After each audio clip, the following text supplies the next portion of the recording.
So I just got done watching the movie A Toxic Love Story, and I'd like to share my thoughts on that. So spoiler alert if you haven't watched it already. Hi, my name is Dr. Natalie Jones. I'm a licensed therapist. So I have several thoughts on this Netflix movie. I've not watched the Dateline episodes that a lot of people talked about that kind of corresponds with that, I guess. But just here's some of my thoughts about how I was able to quickly, I mean, within the first couple of minutes, figure out that Ian Diaz was the mastermind behind this. So I think the first dead giveaway was that he was a U.S. Marshal Service that was being terrorized by a woman. Having worked with inmates for a number of years, both on parole, pretrial, and people that are incarcerated or getting out, transitioning out. U.S. Marshal Service, I'm well affiliated with how that agency works, and that is not an agency that you can do things and get away from. They are very ruthless in their pursuit in tracking down people and handling people that are, not doing what they're supposed to do. I would say, at least in my experience, they're probably one of the most aggressive branches of law enforcement. That is because they're dealing with people that are very dangerous, and so their job can call for that. But they're not the branch of law enforcement that that you can terrorize, essentially, is what I'm trying to say. Not that necessarily you could do that with any of them, but if anyone is going to be tracked down and really, captured and things like that, if they're dangerous, it's going to be the U.S. Marshal Service. I've never, to this day, met a U.S. Marshal that has been terrorized. And not to say it can't happen, I've just never seen it. Number two, with how he was talking to law enforcement, he was very much in control.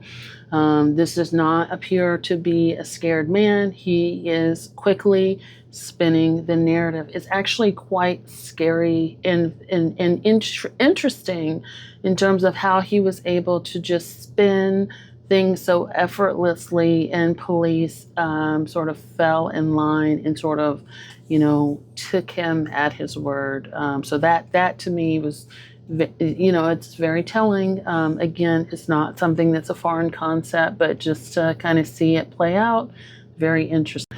Number three, I think the dead ringer again for me was the name Lilith.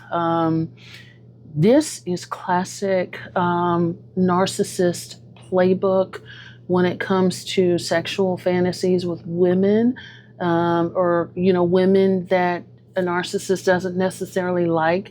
I can't tell you how many times over the years I've heard them refer to the woman in the center of the sexual fantasy, Lilith.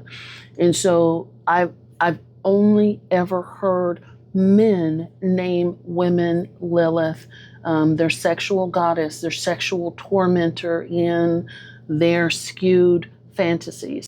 And I have worked with many narcissistic women, but this is something that is strictly only for men, at least in my experience. And it's always Lilith that they name this woman, and always Lilith. So that's like, I don't know, narcissism 101, I feel like. But also I think it's, it's related to the relationship that they have with their mother, and how they feel like their mother torments them, but also how they see themselves as being a god, right? And so being a god, they want the antagonist, what they perceive to be an antagonist, which is usually mother wound based, or at least it could be trauma based, but it can also be hatred for mommy based. The second or fourth thing, also very similar in the narcissistic playbook, and where they're naming women Lilith and wanting to do all these things, is sort of asking the woman to participate in sexual things that they may not necessarily want to. And so this woman talked about being him sort of harassing her about having a threesome over and over. He wouldn't let up from having a threesome. So that's also, a telltale sign. So pushing you beyond what you're sexually comfortable with in the name of love. If you love me, you will do it. Or this is a way that I think could enhance our relationship and take us to the next level. So I think I'm on 5th. What's interesting to me, again, that he was the mastermind behind it. Masterminds usually like people who are followers, meaning I say something and you follow what I tell you to do. And these women seem to be very highly suggestible to doing the things. I mean, even his friend. So he's surrounded by all these women, which even that's interesting too. I think it said a lot about the friend that he's calling her and he's complaining about problems. So he's running and he's complaining of being a victim, but he has this friend, a woman that sort of hangs on to every word and believes him and doesn't really check his behavior. But that's also an indicator. But he has a particular type of woman. The women are highly suggestible, easily influenced, and can do things at his command. I mean, the woman that he was supposed to move in with, she basically paid for the condo and depleted all of her money in doing that. He is now getting this other woman colluding with her to harass his ex and things like that. And you guys know I've done several videos on women who will co-conspire with their partners to harass the ex-wife or the ex-girlfriend and things like that, or will continue to stalk the ex-wife and ex-girlfriend or ex-woman in his life. So the next thing would be the rape-based fantasies. So I've done a video, I think last week or the week before, on rape-based fantasies. Rape-based fantasies, in my experience, play out differently for women than they do for men. Women, in my experience, women usually have rape-based fantasies in their head from a desire to be controlled or from familiarity from being controlled. And they usually have those fantasies in their head, so it's usually just a fantasy, or they have a fantasy that they play out usually with a familiar, so somebody that they already know. Men will have the fantasy but will lament because they want it to play out in real life. Men will take it there with a stranger. In my experience, I have not met or have not ever dealt with a woman that takes a rape-based fantasy with a stranger that they don't know, that they haven't met or haven't had some sort of intimate dealings with. So women will usually almost always go for someone that they've at least had sex with, or that they know, or that's a familiar. But men will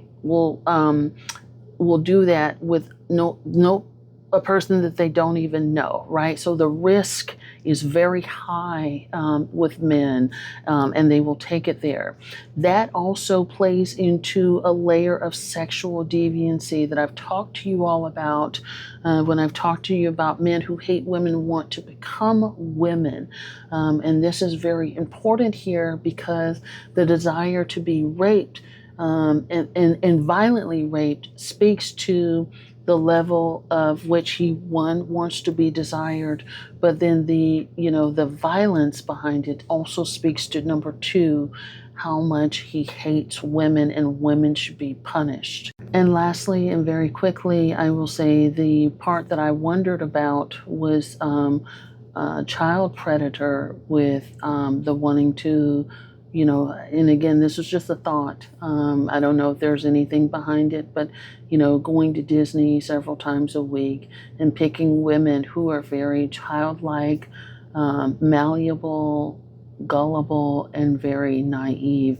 That is very child predator-esque for me. So anyway, let me know what you guys think. Like, comment, follow, and share. Thanks so much.